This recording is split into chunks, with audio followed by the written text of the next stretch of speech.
Hey everyone, Mark here. Today I'm covering how to find all the charts you might need for use in Microsoft Flight Simulator. Charts become a necessity the moment you want to try and do any type of instrument flying, and finding the right information isn't always easy depending on where in the world you're flying. What I'm going to do in this video is give you an overview of 5 different ways that you can get charts and the pros and cons of each approach. There will be a few products in here that I look at, but I won't be doing an in-depth review on them. I'm really just going to be skimming the surface to give you an idea of which one fits your needs and budget the best. Let's get going. Before I look at the first option, I want to have a look at how far you can get with instrument flying without any charts at all, using just what comes with Flight Sim. And when it comes to flight planning with the world map, it's actually not that bad. Once you toggle the flight type to IFR after you've chosen your departure and arrival, you'll be able to pick and preview all the different departure, arrival, and approach charts. It shows them to you pretty clearly on the map as well because it uses different color codings for each segment of the flight. Once you're in flight, the Garmin units in the general aviation airplanes will load up the flight plans properly, and you can adjust them in flight to choose a different procedure if you need to as well. Where it starts to fall apart is that you can't easily see altitude constraints for waypoints, and on top of that there are other details like the missed approach procedure, the minimum descent altitudes, radio frequencies, and a few other little details that you won't be able to see at all. On top of that, if you're trying to do instrument work in a plane with traditional steam gauges, everything I just said gets thrown out the window because you likely won't have an EFB or electronic flight bag on board, so you won't be able to see any procedures at all. It's a similar story when it comes to the airliners in Flight Sim. You'll be able to see a little bit more information in the sense you'll be able to preview routes and you'll be able to see constraints along your route, but you won't get all the little details that are going to make your flight that little bit more immersive. The bottom line is that while you can make it work without any charts at all, having some kind of chart solution is going to make things a whole lot more enjoyable for you and increase the realism of your experience. You can find almost anything on the internet, and if you happen to be flying in the US, you should be able to find current charts pretty easily. You just type in the name of the departure, approach, or arrival procedure that you're looking for into Google, and it's going to come up with a few results, either from airnav.com, SkyVector, or FlightAware. They all seem to have the same charts.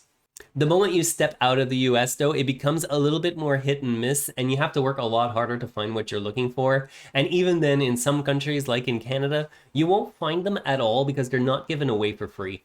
On top of that, in terms of integration with your flight experience, using a browser like this kind of breaks the immersion of flying. It can work out okay if you look up all of the charts that you need ahead of time and just leave them open in the browser tab, but the moment you want to change something in your flight plan, you're going to be back to searching for what you need, which isn't great. Overall, it's fine to do things this way when you're just getting started, but once you've got a little bit of experience under your belt in Flight Sim, you're going to want to find something with a little bit more integration. The next option I'm looking at is also available freely over the internet, but you have to sign up for a VATSIM account if you don't have one.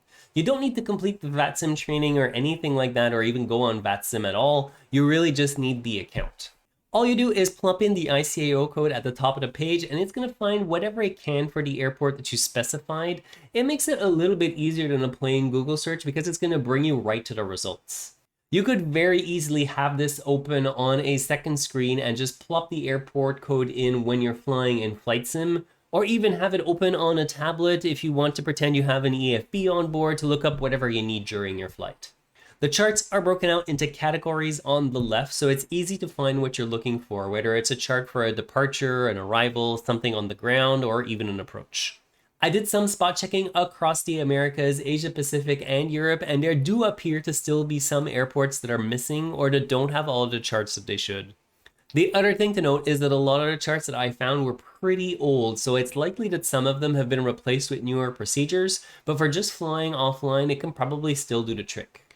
The next 2 entries are desktop software that you install on your computer, but before we look at those, I want to remind you to make sure to hit the like button if you haven't already. Your likes and subscribes are what keep this channel growing and what keeps me producing more videos for you. You've probably heard of Little Nav Map as a flight planning tool, and there are a ton of features in it to do that. And to be completely honest, it can be a little bit overwhelming when you're just getting started. But you can use a subset of its features to easily find what you're looking for in terms of charts. All you've got to do is put the ICAO code into the airport tab, press enter, and once it's found what you're looking for, you just right click on it and choose show all procedures. From here, you'll be able to see a preview of all the SIDs, the stars, the approaches, and walk through each step and all the restrictions that apply. I don't find it to be quite as clear as reading an actual chart that has all of the information laid out in a logical way, but all the information you need to fly a procedure is here as well. The nice thing about Little Nav Map is that it has coverage pretty much around the world, including places like Canada.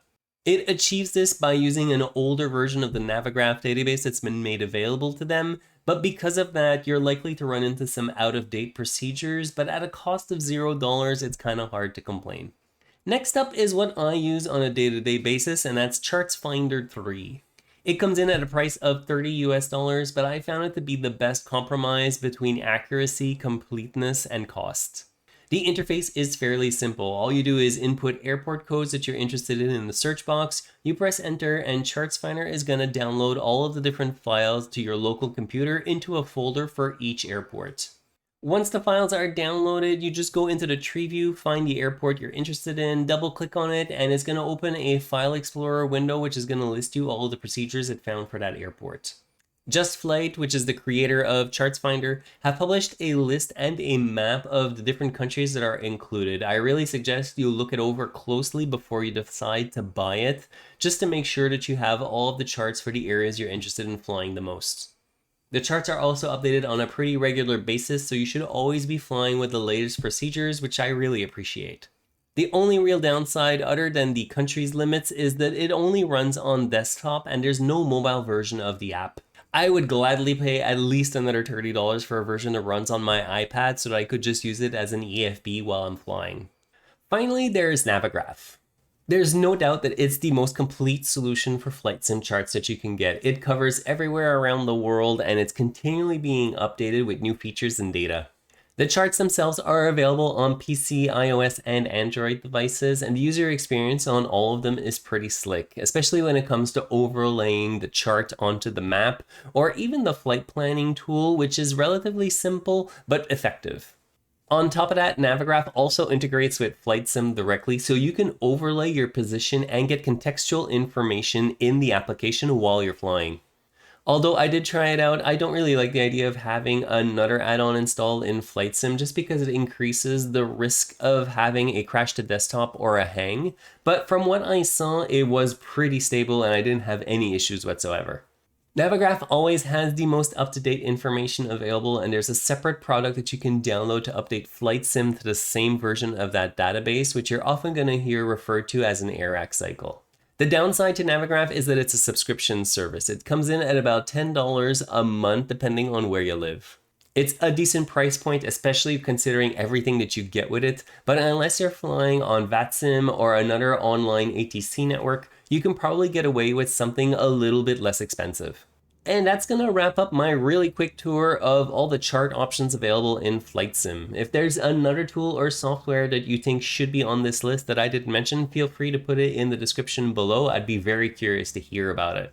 In the meantime, I'll remind you one last time to make sure to hit the like button and subscribe to get more similar content. I publish a new video every 2 weeks with tips, tricks, and tutorials for newcomers to the world of FlightSim.